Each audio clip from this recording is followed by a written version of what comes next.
Début 2025, deux chiffres font dérailler l'ancien automatisme. Moins de cargaisons partent vers l'Europe, mais la valeur par tonne de cobalt, d'or et d'uranium grimpe et des gouvernements testent contrats, monnaies, routes commerciales et raffinages pour déplacer l'endroit où se crée la valeur. Que ferait Ibrahim Traoré de ce basculement et qu'est-ce que cela change pour vous concrètement ici? Si l'Afrique cesse d'attendre une approbation, certains réflexes européens se cassent et chaque chaîne d'approvisionnement mondiale doit être relue, non plus par le volume, mais par le tempo et la capture de valeur. La promesse de ce récit est précise et exigeante. Il ne s'agit pas de commenter des annonces techniques isolées, mais de fournir une grille de lecture opérationnelle pour comprendre comment un déplacement discret de la valeur peut remodeler des rapports de force mondiaux. En moins de 30 minutes, l'objectif est de transformer une succession de décisions, contrats, monnaies, normes industrielles, en une architecture intelligible où chaque choix prépare le suivant et en révèle le coût réel. Le bénéfice pour le spectateur est concret. Mieux anticiper des chocs économiques qui ne se signalent plus par des crises visibles, mais par des ajustements de tempo. Ces enjeux dépassent largement les États. Ils concernent les entreprises qui sécurisent leurs approvisionnements, les emplois liés à la transformation locale, les prix payés par les consommateurs et même des décisions quotidiennes prises loin des mines et des ports. Ce cadre permet aussi d'éviter deux pièges fréquents. Le premier consiste à croire à un simple épisode conjoncturel appelé à se résorber. Le second serait d'imaginer une rupture totale et immédiate. Entre ces extrêmes, une dynamique mesurable se dessine. La comprendre devient un avantage analytique décisif. En quelques jours seulement, le prix du cobalt a été multiplié par 3 sur les marchés internationaux. Un choc bref mais révélateur. Presque simultanément, plus de 30 milliards de dollars de réserves ont été déplacés hors de l'euro, signal rare par son ampleur et par sa coordination. Pris ensemble, ces deux faits forment un révélateur clair. La valeur ne circulait plus selon les schémas attendus et le contrôle du tempo devenait un levier politique mesurable. Pour comprendre pourquoi ce basculement a surpris tant d'acteurs, il faut revenir au cadre précédent. Pendant des décennies, l'Europe a fixé normes, prix et routes commerciales, tandis que l'Afrique fournissait des flux réguliers de matières premières. Cette stabilité apparente reposait sur trois mécanismes centraux. D'abord, des monnaies arrimées qui réduisaient la marge de manœuvre financière. Ensuite, des contrats de long terme assortis de conditions, présentés comme techniques mais profondément politiques. Enfin, une désindustrialisation progressive rendue rentable par l'importation de produits finis à bas coût. Tant que ces leviers restaient intacts, la symétrie paraissait naturelle et durable. Début 2025, un détail longtemps ignoré est revenu au premier plan. Derrière chaque exportation, un coût invisible s'accumulait, et il suffisait qu'un pays suspende ses cargaisons pour fragiliser l'ensemble. Lorsque Kinshasa a conditionné le cobalt à la construction de raffineries locales, l'effet a été immédiat. Les écrans ont clignoté, les analystes ont recalibré leurs modèles, et la dépendance européenne est devenue quantifiable plutôt que supposée. Dans le même temps, l'interdiction ghanéenne d'exporter de l'or non raffiné a déplacé la création de valeur vers l'amont. Ce geste a forcé investisseurs et industriels à revoir leur chaîne d'approvisionnement, non plus en fonction du volume disponible, mais du lieu où la valeur était captée. C'est dans cet espace que les prises de position d'Ibrahim Traoré ont trouvé une résonance nouvelle. Elles n'étaient plus perçues comme des signaux isolés, mais comme des points d'ancrage d'une stratégie émergente partagée par plusieurs capitales africaines. Le contexte changeait de nature. La question n'était plus de savoir si l'Afrique réagissait, mais si elle imposait désormais son rythme. Pour saisir ce moment sans le réduire à un récit héroïque, certaines figures servent davantage de boussole que de moteur unique. Dans ce rôle, Ibrahim Traoré apparaît comme un point de repère analytique plutôt que comme l'origine exclusive des décisions observées.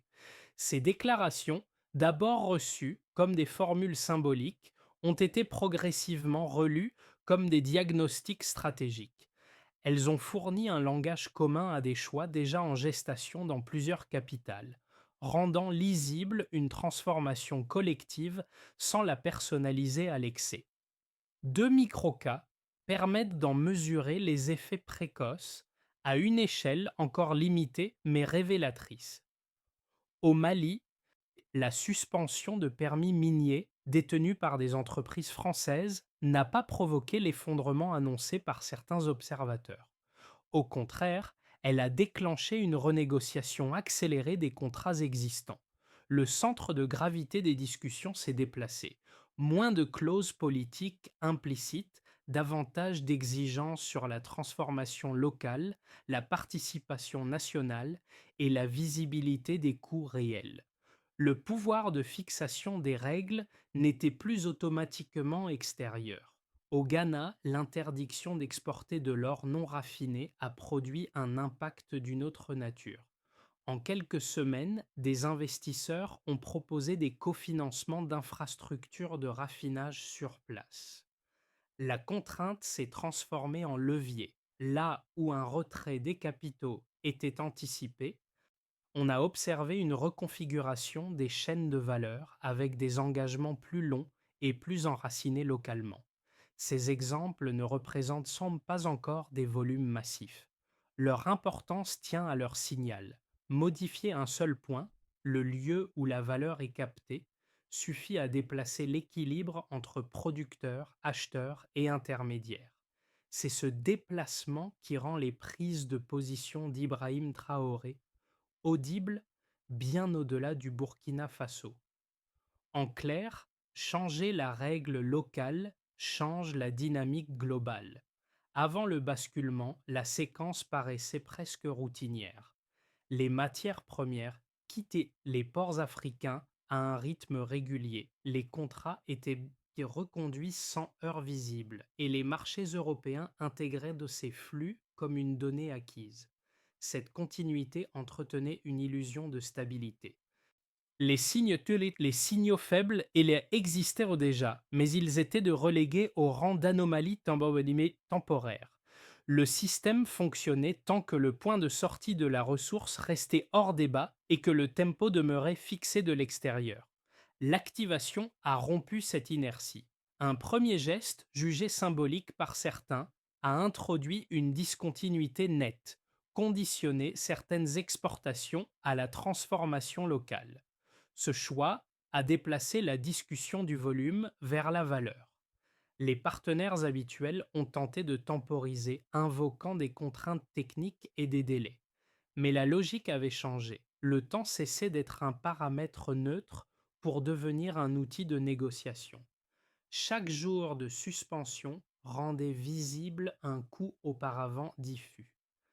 La montée en intensité a suivi rapidement. Lorsque la République démocratique du Congo a suspendu ses cargaisons de cobalt en l'absence de raffinerie sur le sol africain, l'effet a dépassé les anticipations. En quelques heures, les marchés ont réagi, les prix ont bondi et les industriels ont compris que la chaîne pouvait se rompre en amont. Ce n'était plus une hypothèse abstraite, mais un fait mesurable. Dans le même mouvement, la décision du Ghana d'interdire l'exportation d'or non traité a confirmé que ces gestes formaient une séquence cohérente et non une série d'initiatives isolées. Le point culminant est survenu avec la coordination. Plusieurs ministres ouest-africains ont annoncé la suspension simultanée d'une part significative de leurs réserves libellées en euros. Le chiffre a circulé immédiatement, mais c'est la synchronisation qui a marqué les esprits. Les marchés ont vacillé, des réunions d'urgence se sont multipliées à Bruxelles et certains secteurs industriels dépendant des métaux critiques ont commencé à ralentir. La réaction européenne, fragmentée mais anxieuse, a révélé la vulnérabilité accumulée au fil des années. Au cœur de cette séquence, les prises de position d'Ibrahim Traoré ont joué un rôle d'amplification symbolique. Elles n'éteignent pas la cause unique des événements, mais elles ont fourni un cadre narratif lisible à ce qui se déroulait. En affirmant que l'Afrique cessait d'attendre une approbation extérieure, il a donné une cohérence politique à des décisions économiques dispersées. Ce cadrage a contribué à transformer des initiatives nationales en perceptions de stratégie collective. Les répliques ont suivi sans délai. Les ports méditerranéens ont ralenti et parfois jusqu'à l'immobilité partielle. Des industriels européens ont évoqué des pénuries potentielles, tandis que les analystes parlaient désormais de rupture d'approvisionnement plutôt que de tensions passagères. En Afrique, l'atmosphère était différente. Ce qui se produisait n'était pas vécu comme une crise, mais comme une récupération graduelle d'un pouvoir de décision longtemps délégué. Cette phase de résonance a montré que le changement ne se limitait pas à un événement ponctuel. Il s'agissait d'une reconfiguration du rythme même des échanges. Chaque annonce africaine obligeait les autres acteurs à réagir, souvent dans l'urgence. La séquence d'activation, puis de montée en intensité avant le point culminant et ses répliques avaient rompu l'ancien automatisme. Désormais, le tempo ne venait plus uniquement de l'extérieur.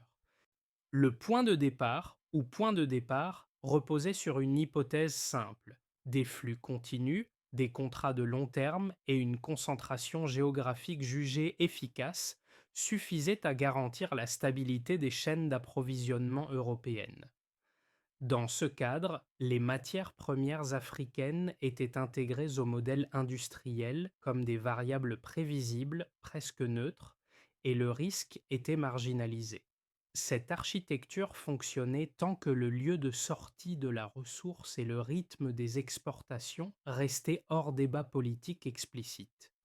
Le premier écart, ou écart, a été brutal et mesurable. En quelques jours, le prix du cobalt a triplé sur les marchés internationaux. Ce chiffre ne traduit pas seulement une tension passagère, il montre que l'offre n'était pas substituable à court terme. Les industriels concernés n'ont pas pu absorber un choc d'une telle ampleur sans ajustement coûteux, révélant une dépendance immédiate et structurelle. Autrement dit, la hausse du prix a servi d'indicateur de fragilité systémique plutôt que de simple signal spéculatif. Un deuxième chiffre a consolidé cette rupture. Plus de 30 milliards de dollars de réserves ont été déplacés hors de l'euro à la suite d'annonces coordonnées. Ce mouvement monétaire, rare par son volume, a signalé une réorientation assumée. Il a montré que l'arrimage financier, longtemps présenté comme technique et neutre, pouvait devenir un levier politique actif. En une décision collective, des habitudes ancrées depuis des décennies ont été remises en question, obligeant les marchés à intégrer un risque auparavant ignoré. Le troisième indicateur est structurel et éclaire l'effet domino observé. Environ 90% du cobalt importé par l'Europe provenait d'Afrique. Cette concentration expliquait l'ampleur des réactions. Elle transformait chaque décision prise à Kinshasa, Accra ou Ouagadougou en variable géopolitique majeure. Le problème n'était plus le volume global disponible, mais le contrôle du point critique où la valeur bascule entre extraction brute et transformation. Pris séparément, ces chiffres impressionnent. Ensemble, ils dessinent une dynamique cohérente. Le contrôle du tempo est passé du consommateur au producteur, en exigeant des raffineries locales, des audits renforcés et des participations nationales. Plusieurs gouvernements ont déplacé la création de valeur vers l'amont. Le marché, habitué à fixer les conditions, s'est retrouvé contraint de les accepter. La stabilité antérieure, reposait sur une asymétrie désormais rendue visible par les données. Dans ce contexte, les déclarations d'Ibrahim Traoré ont servi de repère analytique plutôt que de moteur chiffré. Elles ont articulé une lecture où les nombres n'étaient pas des anomalies isolées, mais des symptômes d'un changement plus profond. En reliant souveraineté économique et levier quantifiable, son discours a renforcé l'idée que le basculement était mesurable et donc durable tant que ces écarts persistaient. La comparaison avant/après est nette. Avant, les prix reflétaient une abondance supposée et une gouvernance externalisée. Après, ils intègrent une contrainte politique assumée. Avant, les réserves monétaires étaient inertes. Après, elles deviennent mobiles et stratégiques. Avant, la concentration de l'offre était un avantage logistique. Après, elle devient un risque systémique reconnu. Ce cadre quantitatif permet d'éviter les lectures excessives. Il ne s'agit ni d'un effondrement soudain, ni d'un simple ajustement conjoncturel. Les chiffres indiquent une zone intermédiaire où le pouvoir se déplace parce que les paramètres mesurables ont changé. Tant que ces écarts demeurent, les acteurs doivent composer avec une réalité nouvelle. La valeur ne suit plus automatiquement les anciennes routes. Les critiques les plus crédibles s'organisent autour de deux arguments qu'il faut examiner sans les caricaturer. Le premier soutient que le mouvement observé n'est qu'un ajustement temporaire. Selon cette lecture, la hausse des prix et les annonces politiques auraient créé une tension spectaculaire mais passagère. Les marchés européens, habitués au choc, finiraient par diversifier leurs sources, renégocier les contrats et rétablir un équilibre proche de l'ancien. Les suspensions d'exportation seraient alors des épisodes conjoncturels, appelés à se dissiper une fois l'offre réorganisée. Le second argument met l'accent sur la fragmentation africaine. Il souligne la diversité des intérêts nationaux, les contraintes budgétaires persistantes et les dépendances technologiques encore fortes. Dans cette perspective, l'élan actuel se heurterait rapidement à des divergences internes. Certains États pourraient y privilégier la continuité des revenus à court terme, d'autres revenir vers des mécanismes financiers traditionnels sous pression extérieure. La coordination continentale serait jugée trop fragile pour soutenir un changement durable de structure. Ces deux positions sont cohérentes sur le papier, mais elles se heurtent aux éléments mesurables du récit. La première sous-estime l'ampleur des écarts observés. Un triplement du prix du cobalt en quelques jours n'a pas été absorbé sans friction. Il a déclenché des alertes industrielles et des ralentissements concrets. De même, le transfert coordonné de plus de 30 milliards de dollars hors de l'euro ne correspond pas à un réflexe opportuniste. Il s'agit d'une décision stratégique lourde, difficilement réversible à court terme. La seconde critique néglige un fait central. L'unité n'a pas besoin d'être parfaite pour produire des effets systémiques. Une coordination minimale concentrée sur quelques leviers clés suffit à déplacer les anticipations des marchés et des partenaires. Les annonces sont synchronisées et les exigences convergentes ont déjà produit des réactions en chaîne, malgré des contextes nationaux différents. En confrontant ces objections aux faits, un constat s'impose. Ce qui se joue n'est ni une parenthèse, ni un bloc monolithique. C'est une dynamique intermédiaire, suffisamment coordonnée pour déplacer le pouvoir, suffisamment flexible pour s'adapter aux contraintes. Les critiques révèlent moins une faiblesse structurelle qu'une persistance à sous-estimer la portée de décisions économiques assumées. Ce point médian ne tient pas à une annonce supplémentaire, mais à une inversion silencieuse du pouvoir d'arbitrage. Jusqu'ici, l'influence se mesurait à la capacité de fixer des règles stables et de les faire accepter. Désormais, elle se lie dans l'aptitude à déplacer ces règles, à introduire de l'incertitude là où régnait l'automatisme. Ce basculement s'est produit lorsque des décisions africaines ont cessé d'être interprétées comme des exceptions pour devenir des paramètres intégrés par les marchés et les industriels. Le révélateur n'a pas été spectaculaire, mais décisif. Les entreprises européennes ont commencé à planifier sous contrainte, non plus en optimisant uniquement les coûts, mais en sécurisant l'accès et le calendrier. Les gouvernements ont ajusté leur discours, évoquant des partenariats rééquilibrés plutôt qu'une continuité sans condition. Ce glissement lexical signalait une reconnaissance implicite. L'ancien automatisme ne fonctionnait plus et ne pouvait pas être restauré à l'identique.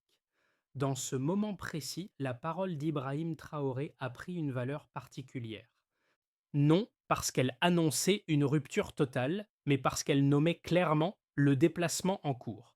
Elle rappelait que la souveraineté ne s'exerce pas dans le bruit des crises, mais dans la maîtrise des points critiques et du calendrier. Cette clarification a réduit l'ambiguïté et accru la lisibilité du mouvement pour l'ensemble des acteurs. À partir d'ici, la question change de nature. Il ne s'agit plus de savoir jusqu'où ira le basculement, mais comment chacun s'adapte à un tempo désormais imposé ailleurs. Les effets du basculement deviennent pleinement visibles lorsqu'on observe séparément quatre catégories d'acteurs, chacune touchée selon des mécanismes distincts mais reliés par un même déplacement du pouvoir économique. Pour les États africains, la première conséquence est institutionnelle. La capacité à moduler le calendrier des exportations et à imposer des exigences de transformation locale a créé une marge de manœuvre budgétaire nouvelle. Les gouvernements ont pu renégocier sans déclencher immédiatement des sanctions financières ou des réactions de notation. Cette latitude accrue a renforcé la crédibilité politique des décisions prises lors des sommets régionaux. Dans ce cadre, les prises de position d'Ibrahim Traoré ont joué un rôle de catalyseur symbolique, donnant une cohérence lisible à des choix jusque-là perçus comme dispersés et affirmant que la souveraineté pouvait s'exercer par des leviers concrets. Pour les entreprises, l'impact est plus contrasté. En Afrique, les acteurs miniers et logistiques ont dû intégrer des contraintes nouvelles, transformation locale, participation nationale, audit renforcé. À court terme, ces exigences ont ralenti certains projets et accru les coûts initiaux. À moyen terme, elles ont favorisé l'émergence de chaînes de valeur plus enracinées et moins exposées aux chocs externes. En Europe, la situation a été plus tendue. Les industriels dépendants des métaux critiques ont dû arbitrer entre hausse des coûts, diversification des sources et investissement sur place pour sécuriser l'accès, révélant une vulnérabilité longtemps sous-estimée. Pour les populations, les effets sont plus diffus mais tangibles. Dans plusieurs zones urbaines africaines, l'annonce de raffineries et d'infrastructures locales a suscité des attentes nouvelles en matière d'emploi, de formation et de transfert de compétences. Les bénéfices ne se sont pas matérialisés uniformément et des tensions sur les prix ont accompagné la réorientation des flux commerciaux. Malgré ces ajustements, un changement psychologique s'est opéré. L'idée que les règles pouvaient être discutées et modifiées localement a renforcé un sentiment de réappropriation du futur économique. À l'échelle internationale, enfin, le basculement a été interprété comme un signal de réalignement. L'Europe a dû reconnaître la fin d'une influence automatique sur ses approvisionnements stratégiques. Les États-Unis ont observé un phénomène qui échappait aux catégories classiques de pression ou d'alliance. La Chine, l'Inde et les pays du Golfe ont saisi l'opportunité de proposer des accords moins asymétriques, accélérant une dynamique multipolaire déjà latente. Dans ce contexte, les discours d'Ibrahim Traoré ont circulé bien au-delà du Burkina Faso, cristallisant l'idée que le centre de gravité se déplaçait durablement. Pris ensemble, ces effets montrent que le basculement n'est ni abstrait ni uniforme. Il se traduit par des ajustements concrets, parfois coûteux, mais structurants. La valeur ne disparaît pas, elle change de trajectoire et ce déplacement redéfinit la manière dont chaque acteur évalue désormais ses options et ses dépendances. Sur l'horizon des 6 à 12 prochains mois, trois trajectoires plausibles se dessinent à partir des comportements déjà observés. Il ne s'agit pas de prédictions, mais de cadres conditionnels permettant de lire les ajustements à venir sans céder ni à l'euphorie ni au catastrophisme.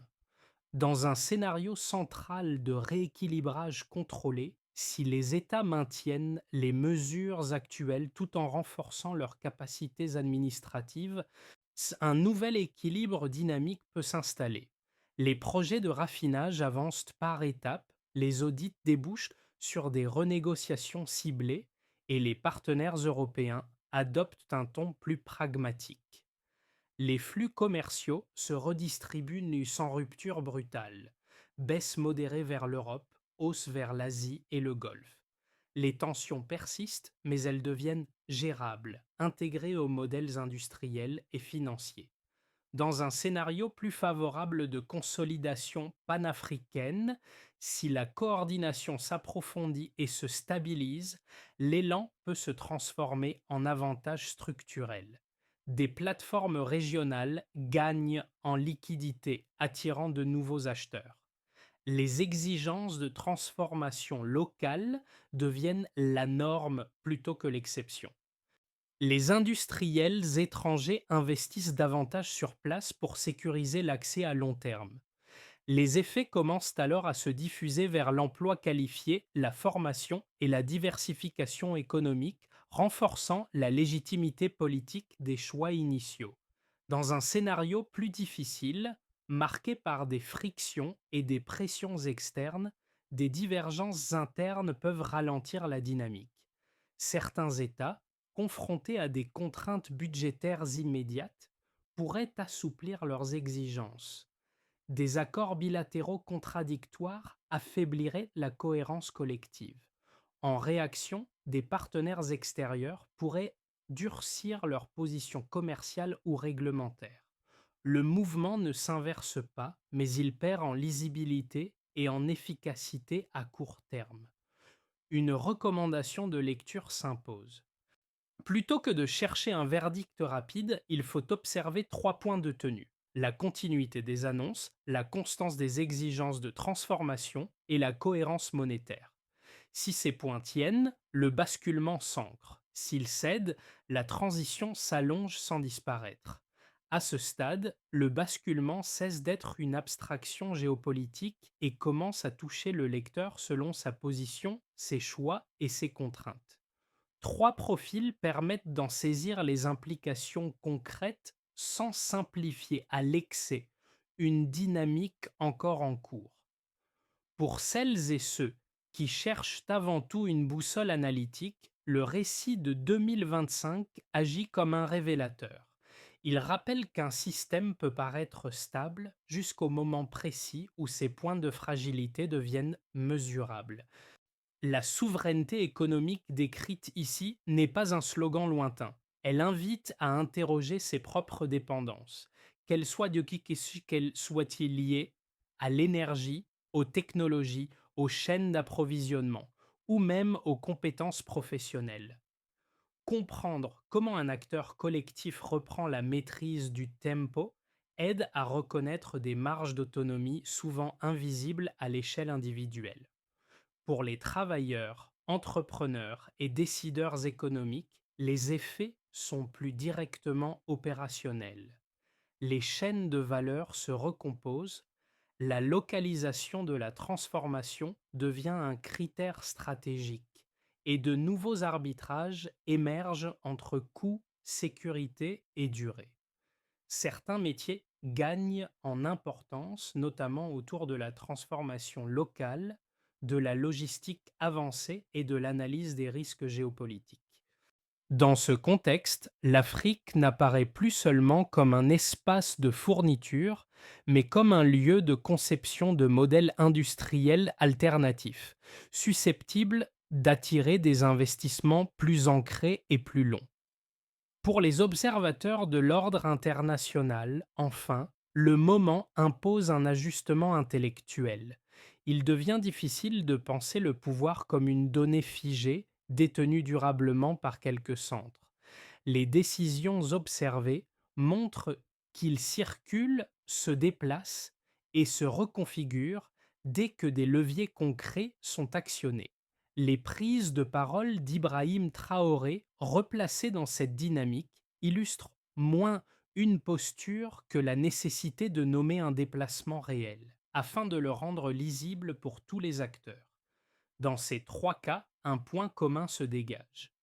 Le basculement africain ne dicte pas une conduite unique, mais il modifie le cadre dans lequel chacun résonne.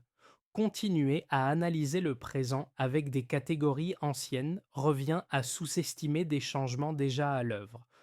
Pour que le basculement observé se transforme en structure durable, il doit s'ancrer dans une séquence d'actions précises, vérifiables et résistantes au temps. Les prises de position d'Ibrahim Traoré ont rappelé un principe central. Le changement ne se consolide pas par l'intention ou le discours, mais par une architecture cohérente capable de survivre aux pressions et aux cycles politiques. La première étape consiste à harmoniser les cadres miniers et commerciaux. Les ministères des Finances et des Mines ont pour rôle d'aligner les obligations de transformation locale, les taux de participation nationale et les règles d'exportation.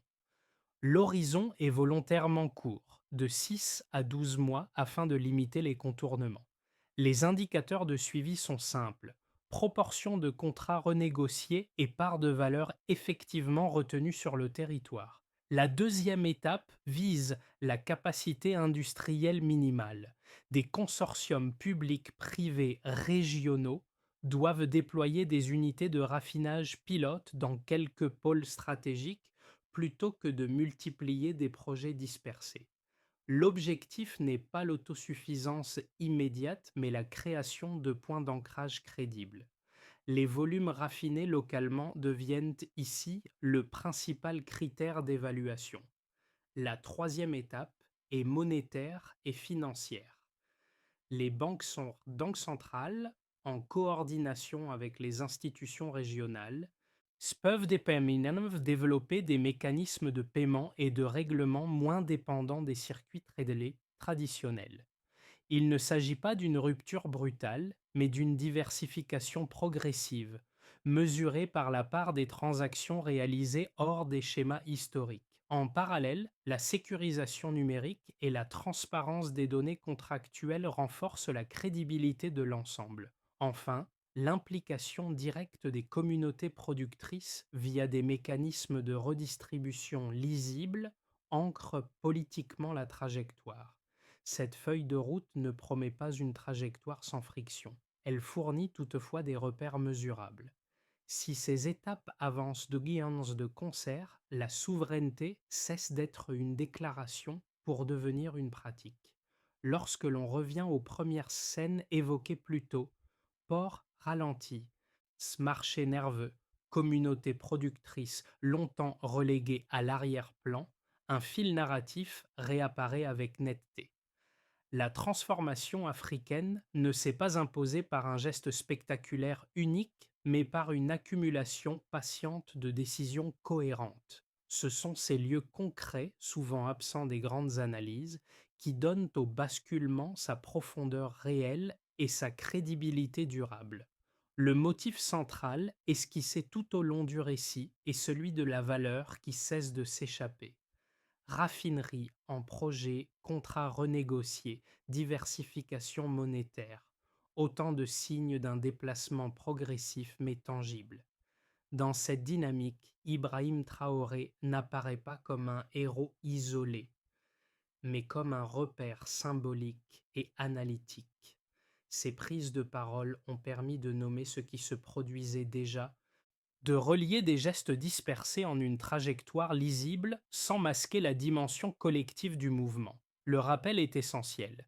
Ce n'est pas une personnalité qui fait le changement, mais la capacité à tenir une ligne dans le temps. Les décisions observées montrent qu'un continent peut cesser de douter de sa marge d'action. Quand la valeur reste, la confiance revient. Cette phrase résume l'émotion sous-jacente du moment.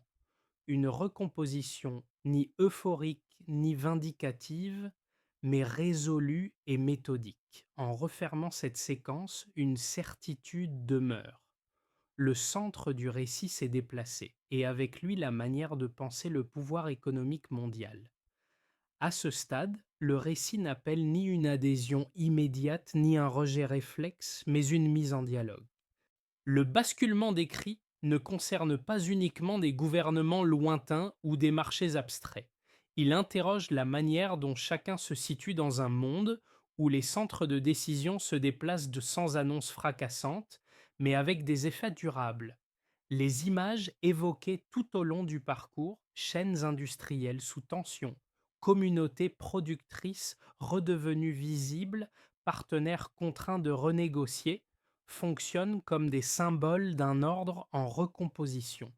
L'enjeu devient alors intellectuel et collectif. Comprendre ce moment, c'est accepter que les anciens réflexes ne suffisent plus pour lire les rapports de force. Les prises de parole d'Ibrahim Traoré, reprises bien au-delà de leur contexte initial, rappellent une idée simple. Écouter les signaux faibles compte autant que décider. Cette inversion du regard modifie la façon d'aborder les crises, les partenariats économiques et même les responsabilités individuelles dans un système mondialisé. Observer, analyser, débattre ne sont pas des gestes neutres. Ils participent à la manière dont un nouvel équilibre se construit ou se fige. Le basculement africain n'impose pas une lecture unique, mais il oblige à réexaminer les cadres mentaux hérités du passé récent. Alors, face à cet agencement mondial en transition, quelle posture choisissez-vous d'adopter? Rester spectateur attentif, devenir acteur engagé ou continuer à raisonner comme si le tempo n'avait pas changé?